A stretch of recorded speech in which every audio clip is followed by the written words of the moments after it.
The proposal from the stars. In the year 2431, Earth had grown into a peaceful, sprawling blue and green jewel, glowing softly against the black tapestry of space.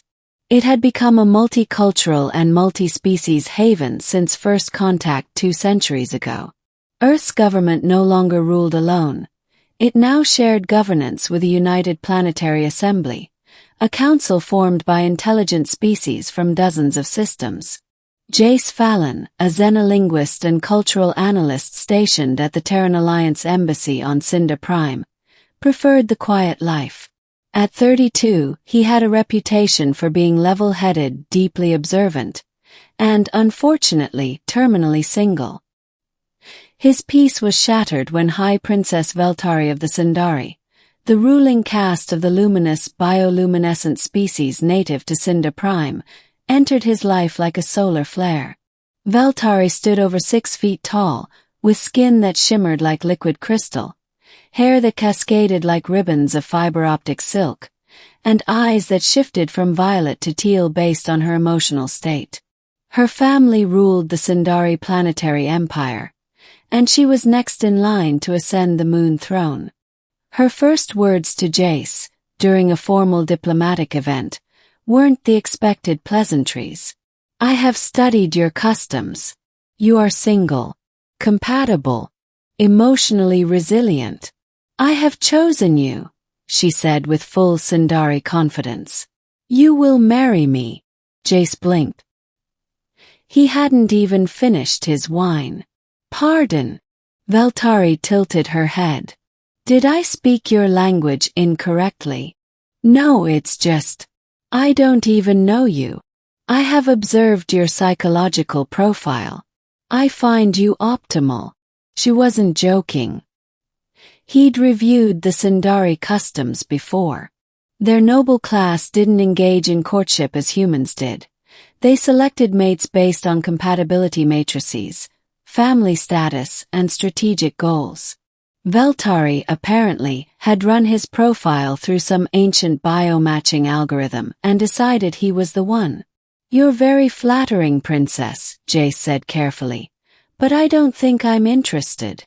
Veltari's bioluminescence flickered in confusion. "You are rejecting me." Jace gave her a polite smile. "I am." Part 2. The courtship that would not die. Rejection didn't sit well with Veltari. Not out of arrogance but confusion. Among the Sindari, to be selected by a royal was considered the highest honor. No one refused a royal match, especially not an ambassador's aide with a quiet apartment and an underpaid job. Yet Jace remained unmoved. Veltari attempted to adapt. The next day, she invited him to a walk through the gravity gardens, mimicking Earth customs. She showed him the glowing starnet blooms that only opened under lunar light. She played Earth music.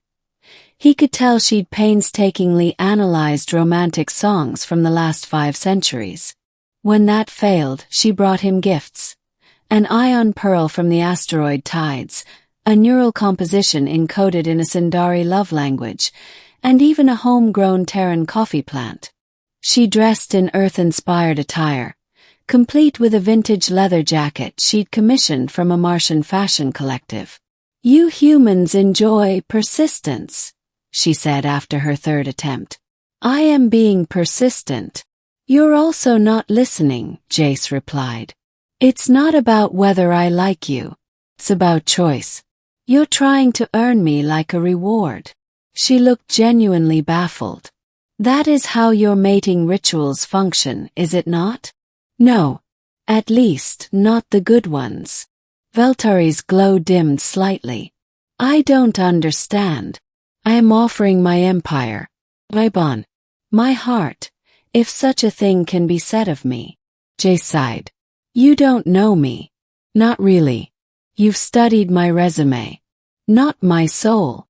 Part 3. Rumors and Revolutions. News of the royal rejection spread across both human and Sindari media. On Earth it became a running joke.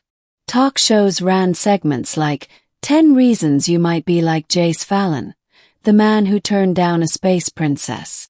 On Cinder Prime, the reaction was far more serious. The royal court was embarrassed. The Empress, Veltari's mother, summoned her for a formal inquiry. "You are tarnishing the throne," the Empress said, voice like polished ice. "Withdraw your affection. Seek a match among the noble houses." Veltari refused.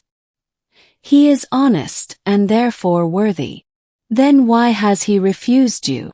Veltari had no answer. That night she returned to Jace, no gifts, no grand gestures. "I don't understand humans. Thought I could be what you wanted. Was I wrong to try?" For the first time, Jace saw her not as a strange, luminous aristocrat but as a person, vulnerable, raw, confused.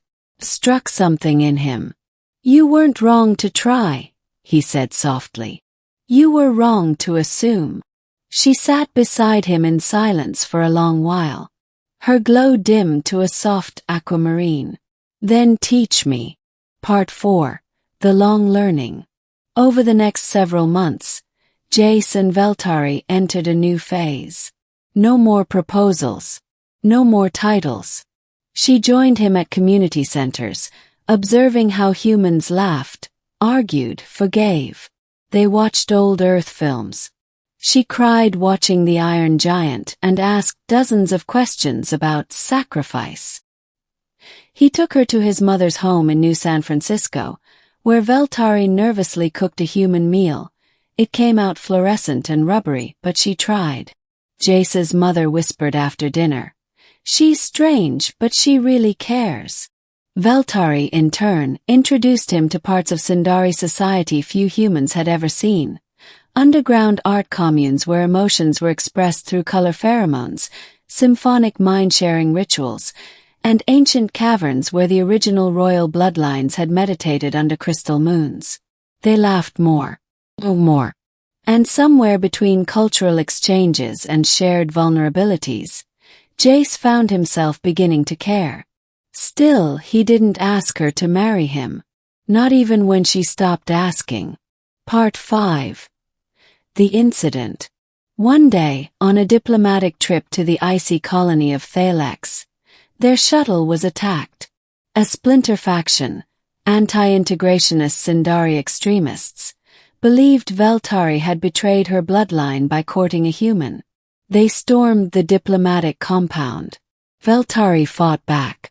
Though trained in both diplomacy and martial defense, she was overwhelmed. A plasma blade grazed her side. Jace, unarmed, shielded her with his body, taking the full brunt of a kinetic shockwave. He awoke 3 days later in a medical stasis pod.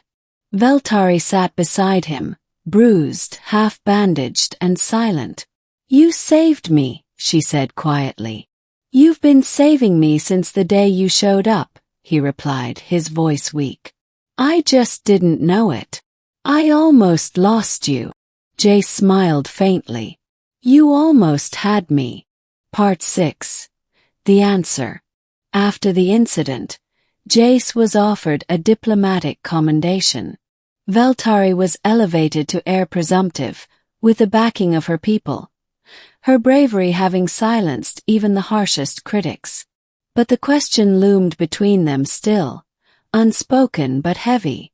Then, one late evening in his Earthside apartment, with stars flickering like old jazz records outside the window, Veltari said, "I no longer ask to marry you. I ask something smaller." Jace looked up. "Will you continue to know me?" He got up, crossed the room and took her hand. "I already do. And I think I'm ready for more." Her eyes flared to a gentle violet. "Then why wouldn't you let me marry you, human?" she whispered, half in jest, half in mourning of the old question. He touched her cheek, warm beneath the shimmer of her glow.